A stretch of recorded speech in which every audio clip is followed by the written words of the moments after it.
أعوذ بالله من الشيطان الرجيم بسم الله الرحمن الرحيم الحمد لله على كل حال Allah Teala'ga çekecek maqtoo şükürler Peygamberimiz Aleyhisselam'a salavattlar olsun. Hormatly dostlar, bugün 29 oktyabr 2023 yıl Egipet ülkesinin Kair kalasında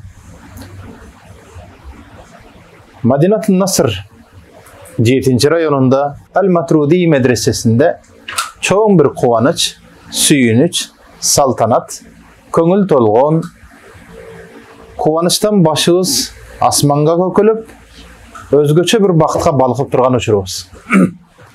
Bol baxtılıqın en negizli sebebi arabızda bugün dağı bir qarakemiz. Bizden Abu Bakr Nurbek oğlu degen qarakemiz 30 para Kur'an'da toluk jatta bitti maşallah.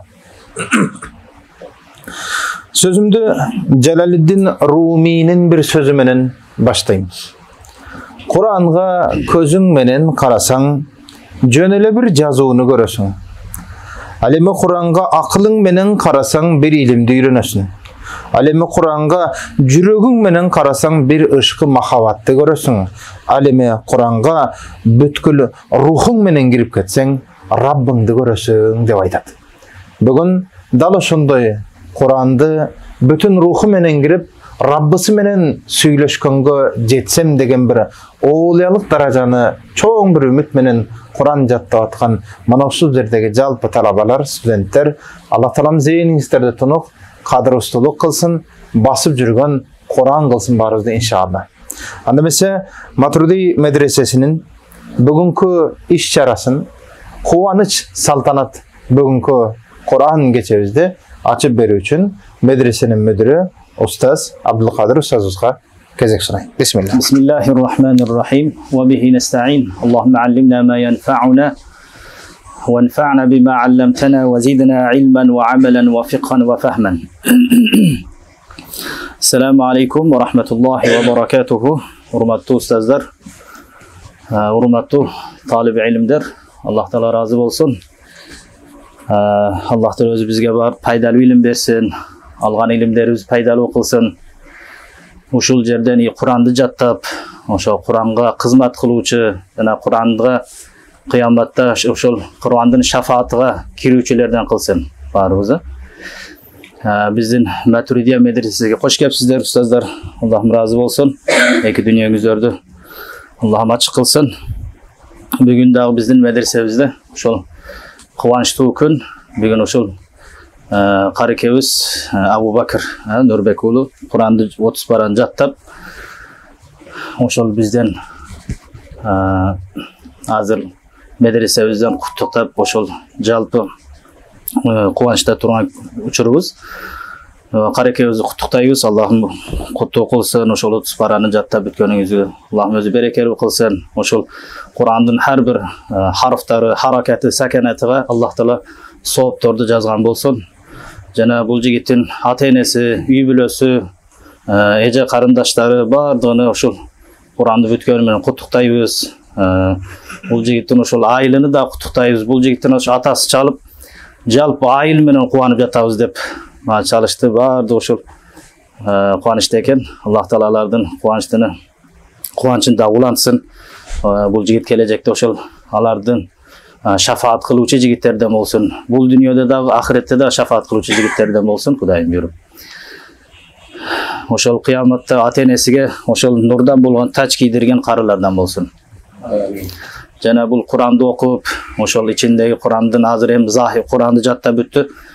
Kelejekte oşol Kur'an'dın tafsiri bolsun, akide ilimleri bolsun, fiqh ilimleri bolsun, oşol şeriat ilimlerini tereň öýrenip uşul jaktan kaytıp elibizge, jeribizge hizmet kılan jigitlerden bolsun inşallah.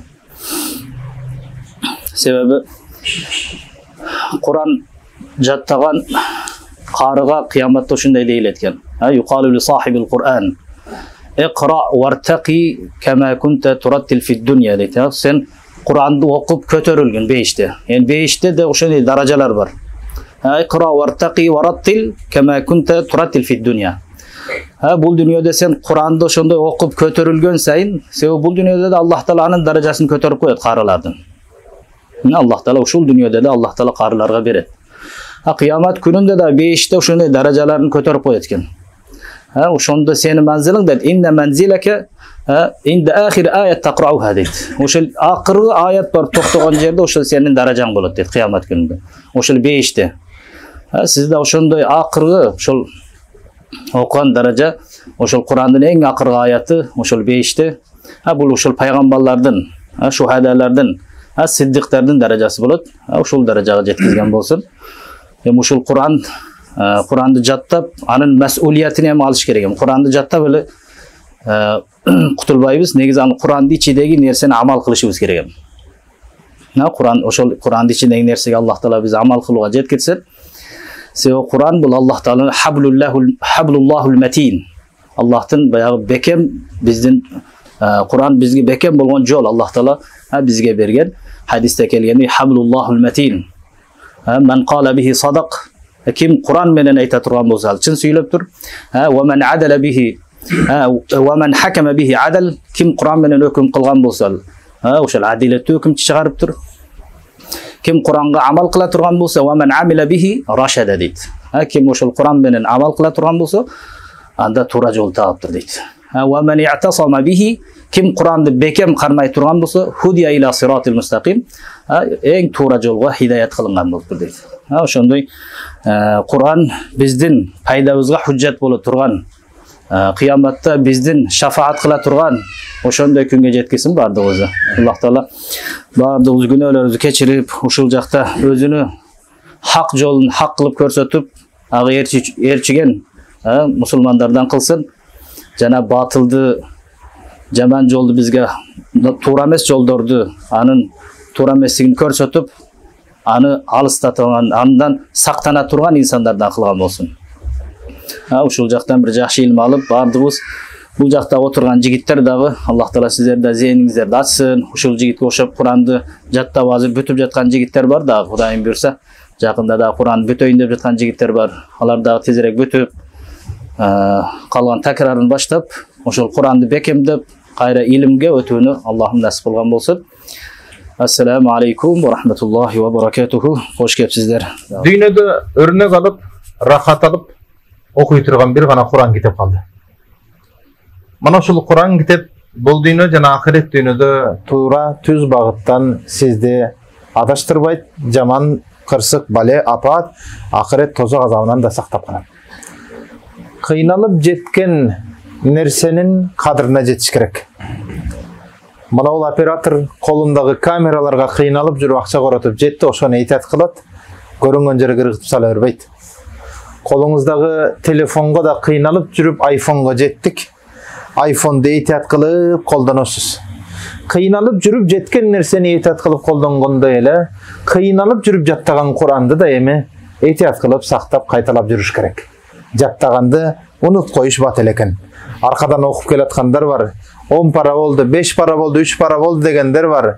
3 пара болгон болсо келчи деп 3-чү беттен кайталасаң жооп бере албай калбашыбыз керек.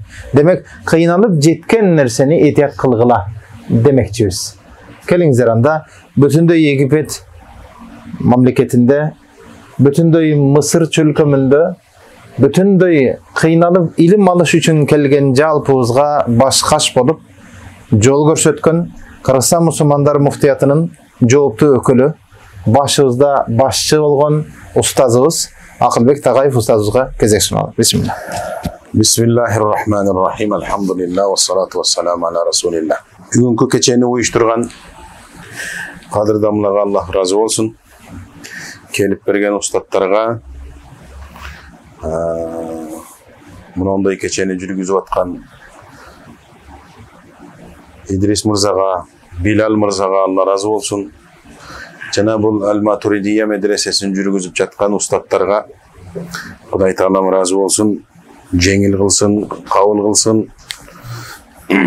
Негизде бир адамдын хидаятка келип калышы өтө зор нерсе да. Бир адам Кудайны таап алышы, жашоого келген максатын таап, жашоого келген эмне үчүн жаралгандыгын билип, Кудайга ибадат кылып, Кудайга кулчулук кылгандыгы бул чоң бакыт. Жөн эле 5 маал намаз окуп жүргөн чоң бакыт. Анан мына 3-миң жылдыкта жашап атабыз. Пайгамбарыбыз алейхиссаламдын бул дүйнөдөн өткөнүнө 15 кылымдай болуп калды. Шайтан ошол алтын доордон алыстаган сайын өнөрү күчөп, болгон бузукулугун, болгон куулугун, азгыруусун кылып жаткан заманда жашап атабыз. Шайтан айласын таппай калса, ичине кирип алган, шайтан кирип алган майтандар андан кала берсе, адамдын нафси ушундай бир доордо жашап атабыз.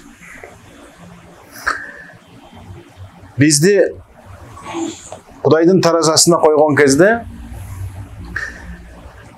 биздин үмүтүбүз бир гана Кудайдын ырайымынан эле. Эч бир нерсебиз бир нерсеге жарай турган жана башка үмүт кыла турган амалдарыбыз өтө суздашып кетти. Алла Таала Кудай өзү айтат экен, менин ырайымым ачуума караганда үстөмдүк кылат деп. Биздин ошондой Кудайдын ырайымынан гана үмүт кылып калган жашоодо жашап аткан кезде кырылып, топ болуп динден чыгып, динден чыгара турган амалдарды көбөйтүп, исламофобия программасы өтө катуу иштеп турган учурда биз дагы ушул дүйнөгө келе турган учурубуз ошого туура келди да. Ошончолук кылдый деңгээлде биз этникалык мусулманга ошонун уровенине туура келген жашоого туура келдик. Бизде чоң күнөөлөр, чоң күнөө кылуу, бирөө ширк кылып атса дагы, бирөө динден чыгып кетип атса дагы, бирөө арак ичип атса, уурлук кылып атса, зына кылып атса, бизге чоочун көрүнбөй калган заманда жашап атабыз. Бул ошол биздин мусулманчылыгыбыздын өтө төмөн даражасында жашап атабыз. Кудайга шүгүр, ошондой болгон учурда дагы, ошондой доордо дагы Абу Бакыр Нурбек уулудай жигиттер биздин үмүтүбүзгө, чырагыбызга, үмүт чырагыбызга май тамызып, анан бизден да бир нерсе чыгат окшойт, биздин балдардан да бир нерсе чыгат окшойт деген кечеде отурабыз. Эми устаттар азыр айтып өттү, Куран жаттоо бул чоң жоопкерчилик. Эркектин өзгөчө эркектин жоопкерчилиги дагы өтө оор жоопкерчилик. Эркек адам өзүнүн эле башын ойлобойт. Өзүнөн кийинки келе турган бала чакасы, урпагынын аягындагы бүт бардыгын ойлоп эсебин алыш керек болот да. Мисалы, жакшы жерге үйлөнүп, ошо бала чака көбөйткөндө дагы жакшы адамдар жанагындай намустуу үй бүлөлөрдөн үйлөнүп, анан ошонун нары урпагы динге, мынабул адеп акылакка сугарылган үй бүлө болуш керек болот да. Мындан сырткары, мына дин окуган биздерде жоопкерчилик дагы башкачараак. Абу Бакыр сенде азыр дагы башкача бир жоопкерчилик мойнуңа алдың. Усулда мынандай бир эреже бар. Кайсы бир нерсе нафил болсо, Kayсы bir nerse nafil bolsa, oşogo kiriştiңби, oşonu toluk kılуу bul vacipke aylanyp ketedi. Kur'an'dı jattadың, bul joldu tandadың, ata-enеңдин tilegi boldu, jakın adamlarыңдын tilegi boldu, oşol senin ayılыңдын tilegi boldu. Эми жаттаган Kur'an'ыңды unuta көрбө. Kim kança Kur'an jattagan bolsa, oşonu unutup kalsa, al katуу күнөөкөр болот. Jattabasa, kirişpese, al başka kep. Бирок жаттап алгандар сөзсүз түрдө Kur'an'ına толук туруш керек болот. Ошого мындай Allah Taala kaalap seni adam özü ушинтип эсептеш керек экен да, мисалы кайсы бир намаз калып кетсе, adam özü ушинтип элестетиш керек экен. Эмне үчүн мен бүгүн бешим намазын окуп, Кудайдын райымына татып, бейишке кирүүчүлөрдүн журналына эмнеге кирбей калдым? Неге Allah Taala бүгүн менден пешин намазын окутпады? Неге мындай болду? Неге мен бүгүн окубай калдым деп. Мунун тескериси, бүгүн сени Allah Taala Kur'an okuganдар менен Kur'an окуп алып туруп, Kur'an окуган адамды айтат да, пайгамбарыбыз хадисте, ошол Kur'an окуган адам эгер аны жаттап алып анан окуган болсо, ал периштелердин койнунда болот дейт. Ошондой адамга айландым. Бүгүн мындай кечеде, мындай сен жөнүндө сөз болуп атканда, биз аксакал катары муну айтып коюшубуз керек. Эми сенин дем алышың, сенин курортуң бейиште болот. Ысык көлдүн жээгинде болсоң дагы, курортуң, сенин дем алышың бейиште болуш керек. Абсатар дамла Душанбеде bir karını ziyaret kılat elek деп айтат эле. Казак кары деп коюш экен. Атыны деле айтпайт эле. Биз сурап аптырбыз деле. Казак кары деген эле сөз бар эле. Ошо казак карыга барганда үйүнүн ортосунда bir түркүк бар эле дейт. Ал түркүк майлана берип, кармала берип, жалтырап кеткен эле дейт. Анан ошону айтат. Бул түркүк неге мындай болуп калган десе, ошол казак кары айтат экен. Унутуп калып, азапка калгандан коркуп, ушул түркүктү кучактап алып, 1000 жолу такрор кылдым деген экен Кур'анда. 1000 жолу. Мына ошондой кишиге айланасың эми. Сенин да ошондой түркүгүң агарат. Bir устунду кучактап алып, ошо уктабастын аргасын кылып, Кур'ан жаттаган Кур'анды унутпастын аргасын кылышың керек болот. Кудай Таалам сага эң оолу сенин ата-энеңе, ата-энеңдин ата-энесине айылыңарга куттуу берекелүү кылсын. Bir айылдан bir Kur'an okugan, Kur'an jattagan adam bir ayıldan ötüp ketse, ошол айылда 40 gün kabırda bolup atkan azap 40 gün kötörülüp durat deydi. 40 gün toktop durat deydi azap. Emi sen ayılыңа Kur'an'ды jattap barsaң, anda ne bolot ayagı Kudayga malum. Ötüp эле кеткенге 40 gün toktop kalчу bolsa, sen al ayılda жашайсың. Кайсы айылың? Tor Aygır. Birinci oldu. Ayarda karı jok beken. Oşol Tor Aygır'dın ayılının ayıl başçısına, oşol ayıldın жоопкерчилигин algan, oşol жерге kızmat kılıp atkandardın bardığına,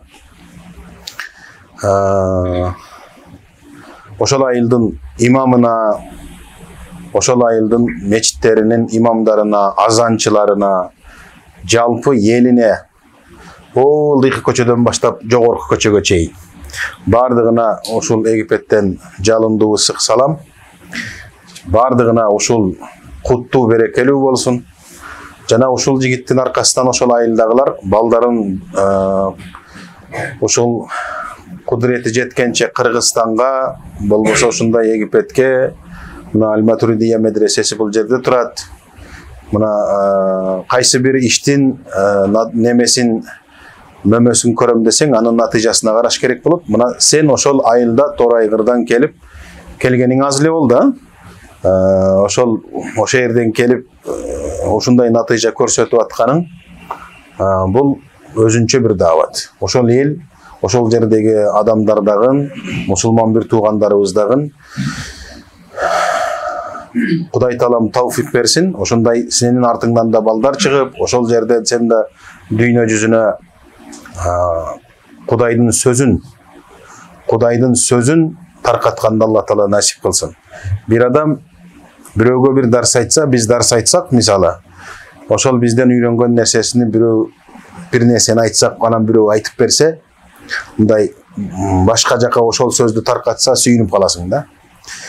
Алла Таала өзүнүн Куранын сага жаттаттырып, ошону таркаттырып атканда, демек бул сендеги болгон Алланын чоң жакшылыгы, ата-энеңе болгон чоң жакшылыгы. Эми баягы намысыңды колго алып, кайратыңды бекемдеп, мындан да күчтөнүп, ошол ата-энеңди кыяматка барганда таажы кийгизгенге, унутуп калбастан таажы кийгизгенге Алла Тааладан күч кубат сурадагын, мындан ары ошол Куранга бекем бол. Кылып аткан ишиңдин басымдуу бөлүгү Куран болсун. Ошол жатсаң да, турсаң да, сабакка киришерден алдын кичине кайталап, башка сабак окусаң дагы, андан кийин дагы кичине кайталап, Куран окуганга, мына өзүмдө болгон бир аз тажрыйба катары мен ушул нерсени айтам. Куран жаттаган карыларга илимде 50% скидка бар. Илим шыр эле Куран жаттаган адамга 50% скидка берет. Куран жаттаган адам тез окуп кетет. Мен карылардан бир топ карыларга жанагындай кичине сабак окуп калдык. Абдулла кары, Али кары, өзүң каласың да берген сабагыңды. Булар бир аптадан кийин деле айта берет. Булар жаттай берип, Куран денесине сиңип кеткенден кийин адам ошондой болуп калат. Ошого ошондой карыларга катуу көп суктанам. Сен да ошондой карылардан бол, артынан улант, илим оку. Мына ол кадырдамладай устазың бар. Өзү илим окуй турган адамга бир устаз керек, ата-эне керек, бир жакшы жер керек да. Сенде баардыгы бар. Мына балдарга тиешелүү дагы бул кеп. Силерге ушунчалык бир чоң бакыт болуп атат. Мына кирип чыгып окуйсыңар да. Кирип чыгып окуйсыңар. Силерге Куран жаттабасаңар дагы илимге 25-30% силерге да скидка бар. Себеби сабак алыш үчүн бир жерге жол басып барып алабыз да. Азыр биз ошондойбуз. Сабак окуп атабыз. Бери дегенде бир 5 километр нары барабыз да, анан сабак алып келебиз да. 5 нары барасың, 5 бери келесиң. Өзүңдүн техникаң болсо барып келишиң мүмкүн, бирок маршруткага бир отурган болсоң, бир барып келгенде бир күнгө жетет ошол чарчоо. Силерде болсо, бир этаж көтөрүлүп койсоңор эле, устатыңар даяр, сабак даяр, устаттын жардамчылары даяр. Абдулбасит устаздын артынан фатвага кирип, магистратураны окуп, мына кетип атат. Башка устаттар, мына араб десеңер, араб, Асадулла кары бар, Рамазан кары бар. Булардын бардыгы силерди мындай бош койдурбай окутуп аткан балдар, жигиттер. Алла Таала ушуларга ыраазы болсун. Кайратыңарды топтоп, Кудайдан жардам сурап, дагы да илимиңерди күчөткүлө. Абубакир сага дагы бир жолу куттуу берекелүү болсун. Дайым дагы мындан кийин азыркы бул жигитти окутуп аткандар дагы да артынан чыгарып, дагы да шагирт таркатканды, чыгарганды, Алланын динин таркатканды Алла Таала сиздерге дагы насип кыла берсин. Дагы көбөйө берсин мындай шагирттер иншалла. Кудай Таалам куттуу берекелүү кылсын. Ахиру давана алхамдулиллахи роббил аламин. Торайгырга оос толтуруп мактана турган сүйүнүч куттуу болсун деп айтам. Алла Таала Курандын урматына асманы жериндеги файыз баракат эшиктерин ачсын. Урматтуу көрөрман, күндөрдүн биринде бир киши Куран окуйт, бирок жаттай албайт экен. Жалаң Куран окуйт, жаттай албайт. Ошондо кичинекей баласы келет да, чоң ата, барбир жаттабайсыз, жөн эле окуй бересиз, эмне пайдасы бар дейт. Дегенде балам, анан айтам, кое тур, могу баракты бүтүрүп коеюн деп, ошол бетти окуп бүтүрүп баласына айтат. Мен кийинки баракты окуйм. Сен агача мына себетке сууап кел деп чыгарып ийди дейт. Атасынын бир сөзүн эки кылгысы келбеген бала, айла жок макул деп себет менен суу ташуучу эле деп, макул ушу себетти аракка барып салып келейин деп, агып аткан сууга себетти салып келет. Су жоқ. Ата мына су келбейді. Бар қайра барып кел деп, екінші барақты оқиды. Дағы барып келеді. 3 жолы барып келгеннен кейін 3 күріне баштайды бала. Ата, себетке су алдын чөйле, жаман адамды қинайсың. Қарасаңыз 3 жолы салып келдім. Тура айтасың балам, келем отыр, жанағы берген сұрауыңдың жоғын айтайын. Құранды оқимын мен, жаттай албасам да оқи берем. Сенде су ташылбаса да, себетті қайра суға салдың әлі, себет көрдің тазарып қалды дейді. Мен де жаттай албасам да қайра оқи берем, жүрегімдің таза болушы үшін дейді. Құрметті көрермен, бүгін депрессиядан шығуның бір еле жолы Құран. Қиыншылық, проблема түйшіктен шығуның бір еле жолы Құран. Сіз Құранға жан дүйнеменен беріліп оқыңыз, ал сізде дүйненің бүтіндей түйшігінен алып шығып кетеді. Дал ошондой Құранды қаншалаған жастарға буга чейин жаттатып, окутуп, жалпы устаздардын бардыгына жол көрсөтүп аткан, анда дал ошол устазыбызга Элмен Каракөбүзгө берейин. Бисмилла. Ассаламу алейкум ва рахматуллахи ва баракатуh. Бүгүн кече себепчи болгон кадыр дамла Аллахым разы болсун. Рамазан дамлага да Аллахым разы болсун. Менет кылып Абубакыр Каракейди Аллахым куткусын. Эки дүйнө жүрөгүңүзгө кошо жүрсүн Куран. Куран жаттоо өзүңүздөр билесиздер, бул өтө мындай жоопкерчилик бир кесип да. Куранды ар ким жаттай бербейт. Жаттагандар да тез унутуп калышы мүмкүн. Ошондон дайым дуада болуңуздар, такыбалыкта. Анткени Куран бир гана такыба жүрөктө калат. Анан Куран жаттап коюп, мындай аярсыз мамиле кылсаң, Куран тез эле чыгып кетет. Анткени бул Аллахтын каламы. Бир ырчынын же бир акындын сөзү эмес, жаттап кала турган. Буну Аллахым жүрөккө сакалат. Болсо миң аракет кылсаң деле жаттай албайсың. Болсо зейиндүүлөр арабызда толтура, бирок Куран жаттай албайт. Куранга отура албайт. Буга Куранга отурушунда бир Аллахтын бир назары, пайгамбарыбыздын дуасы, Садат Крамдын химмати менен иншалла мына жаттап бүтү. Аллахым берекелүү кылсын. Биз илим жолдо жүргөндө өтө маани бурула турган нерсе биринчи адеп. Ошо жаныңызга, чөйрөңүздө жүргөн досторго өтө жакшы мамиле кылып көрүңүздөр. Анткени Куран ошол адеп менен пайгамбарыбыз жер жүзүндө жүргөн өзүнчө бир Курандын адебин ташып элге үлгү болуп кеткен. Саллаллаху алейхи вассалам. Биринчи бул жерде жүргөндө адам шайтан ар кандай фитналарды салат арабызга. Жанында жүргөн досуң жакпай калат. Жанында жүргөн устазың жакпай калат. Ушул жерге келип окуп кетип бараткан Мысыр жакпай калат. Ошого дайым дуа кылыңыздар. Өзү мурдатан алымдардын сөзү бар. Аллахым устазымдын кемчилигин мага көрсөтпө деп дуа кылганда алымдар. Ошондой эле досторумдун да кемчилигин мага көрсөтпө Аллахым деп. Анткени бир адамдын кемчилигин көрүп калгандан кийин өзүнүн кемчилигин унутасың. Достуңдун кемчилигин издеп жүрөсүң. Отурганы, турганы, сүйлөгөнү жакпай калат. Анткени бул жерде биз ынтымак болушубуз керек. Анткени ынтымак болбогон жерде береке болбойт. Азыр ар Кыргызстандан бир өрөндөн келдиңиздер. Бири-бириңиздер бул жерде биринчи жолу көрүп атасыздар. Ар кимдин мүнөзү ар кандай. Ошондон ынтымак болушун дайым Алладан тилеп дуа кылыңыздар. Анткени жүрөк ошондой бир Алла Таала жаратып койгон, жүрөктү контрол кыла албайсың. Эгер жүрөккө бирөөдүн бир жамандыгы кирип калса, аны чыгарыш үчүн бир гана Алладан дуа кыласың. Аны акыл менен чыгара албайсың. Акылдын иши эмес. Анан Куранды Абубакыр Каракей жаттадыңыз, эми Куранды өзү хадис бар. Куранды бир териге салып туруп отко таштасаң күйбөйт дейт. Ал анын маанисин айтат. Ал жүрөк дейт. Акыл менен жаттайсың. Бирок амал кылыш үчүн жүрөк керек. Ошондон Куранды жүрөктө ташка аракет кылыңыздар. Аллахым иншалла эки дүйнө ахиреттен дозоктон оттон сактайт иншалла Куран өзү. Ахир давана алхамдулиллахи раббил аламин. Урматтуу көрөрман, Курандан тез жардам.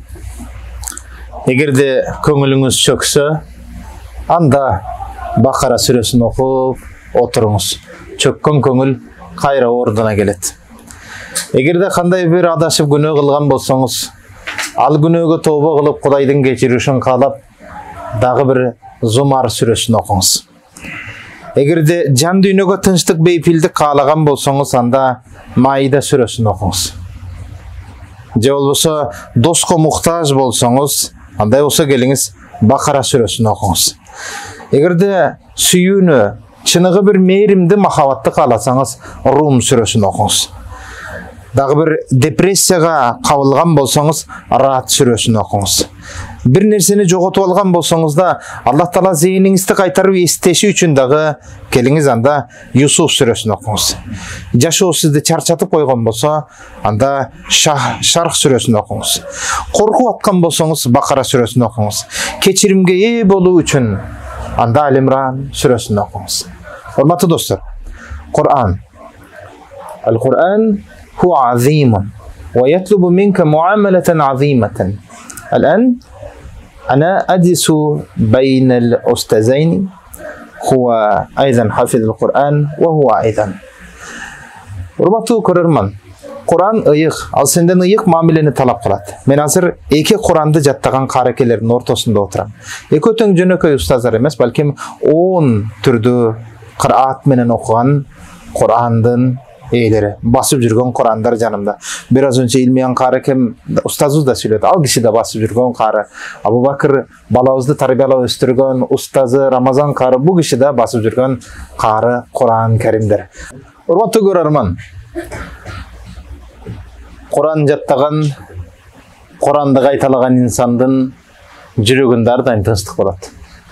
Ошондон бүгүн Абу Бакыр кары кебиздин Kur'an jattашына себеп анын ата-энеси, ата-энесинин ата-энелери, таята тайнелери, айыл аксакалдардын батасында турат. Ошол батанын кабыл болгонунун жыйынтыгы деп билиңиз. Андыктан сиз да өзүңүз Kur'an жаттай албасаңыз дагы жок дегенде машинаңызда Kur'an коюп жүрүңүз. Ырыкпай Kur'an окуп жүрүңүз. Бассаңыз, турсаңыз үйүңүздө Kur'анды жаңыртып коюңуз. Балким кечинде, эрте таңда бөбөктөрүңүздү ойгото уктатарда Kur'an окузуп уктатыңыз. Ошол Kur'андын албетте таасиринде урпаңыздан ошондой каракелер чыгат. Анда мен жалпы устаздарыбызга терең ыраазычылык билдирип, Абу Бакыр каарыбыздын ата-энелерине сүйүнүшүңүздөр куттуу болсун, алтындан акыретте жаннатта кие турган тажыңыздар куттуу болсун деп биз Абу Бакыр каракебизге кезек сунуп, Кур'ан менен бүгүнкү иш-чарабызды жыйынтайбыз. Бисмилlah. Аузу биллахи минаш-шайтанир ражим. Бисмиллахир-рахманир-рахим. تبارك الذي جعل في السماء بروجا وجعل فيها سراجا وقمرا منيرا وهو الذي جعل الليل والنهار خلفة لمن أراد أن يذكر أو أراد شكورا وعباد الرحمن الذين يمشون على الأرض هونا وإذا خاطبهم الجاهلون قالوا سلاما والذين يبيتون لربهم سجدا وقياما والذين يقولون ربنا اصرف عنا عذاب جهنم إن عذابها كان غراما إنها ساءت مستقرا ومقاما والذين إذا أنفقوا لم يسرفوا ولم يقتروا وكان بين ذلك قواما والذين لا يدعون مع الله إلها آخر ولا يقتلون النفس التي حرم الله إلا بالحق ولا يزنون ومن يفعل ذلك يلقى أثاما يضاعف له العذاب يوم القيامة ويخلد فيه مهانا إلا من تاب وآمن وعمل عملا صالحا فأولئك يبدل الله سيئاتهم حسنات وكان الله غفورا رحيما صدق الله العظيم سبحان ربك رب العزة عما يصفون وسلام على المرسلين والحمد لله رب العالمين. Андай болсо бисмилlah устаздын Акча менен тапшырайын. Эртең устаздар менен шакирттер достору менен бир мороженое алып жейт, сүйүнсүңөр куттуу болсун. Бисмилlah, анда сертификат тапшырабыз. Allahu akbar. Allahu akbar. Allahu akbar. آمين. بسم الله الرحمن الرحيم. الحمد لله رب العالمين والصلاة والسلام على أشرف المرسلين سيدنا ومولانا محمد صلى الله عليه وسلم وعلى آله وصحبه أجمعين ومن تبعه بإحسان إلى يوم الدين. اللهم يا مصرف القلوب صرف قلوبنا على طاعتك. اللهم يا محول الحال والأحوال حول أحوالنا إلى أحسن الحال. اللهم لا تدع لنا ذنبا إلا غفرته ولا هما إلا فرجته ولا مريضا إلا شفيته ولا دعاء إلا استجبته ولا ميتا إلا رحمته يا رب العالمين. Құдай Таалам бүгінгі кешебіздің себепчisi Абу Бакыр инибизге Құдай Таалам мындан ары жашоосуна тауфиқ берсин, ден соолугун чың кылсын. Құдай Таалам иманына берекесин берсин, амалына берекесин берсин, ықыласына берекесин берсин, тақуалығына берекесин берсин, ата-энесинин ден соолугун чың кылсын, өмүрлөрүн узун кылсын. Ушул жигиттин күнүн көргөндө Алла Таала насип кылган болсун. Ушул баланын ушул жерге жеткенге чейин кимдер салым кошкон болсо, майда баратына чейин бардыгын Алла Таала ырайымына бөлөгөн болсун. Бардыгын Алла Таала берекесин берген болсун. Ошолордун урпагынан да ушундай жигиттер, аалымдар, карылар, оолиялар, Кудайдын достору чыксын. Кудай Таалам мына ушундай жигиттерге бүгүнкү күндө эшигин ачып, ушул жерден медресе түптөп, ушундай динге салым кошууга мээнет кылып жаткан Абдыкадыр устазыбызга, анын жанындагы устаттарга Абдул Басит устаз, Осман устаз, Илмиян кары, Рамазан устаз, Асадулла устаз, бул жаккар экөөбүз Кудай Таалам бардыгына ден соолугун чың кылсын, амалдарын Алла Таала кабыл кылган болсун. Ушул жерден кылган мээнеттери өзлөрүнө кайтып, кыяматта өзлөрүнө нур болсун, өзлөрүнө шафаат болсун. Дасторконуңарга Алла Таала берекесин берсин, ыйманыңарга берекесин берсин, амалыңарга берекесин берсин. Мына ушул жерде отургандар, амин деп тургандардын бардыгын Кудай Таала тилектерибизди кабыл алып, максатыбызга жеткирсин.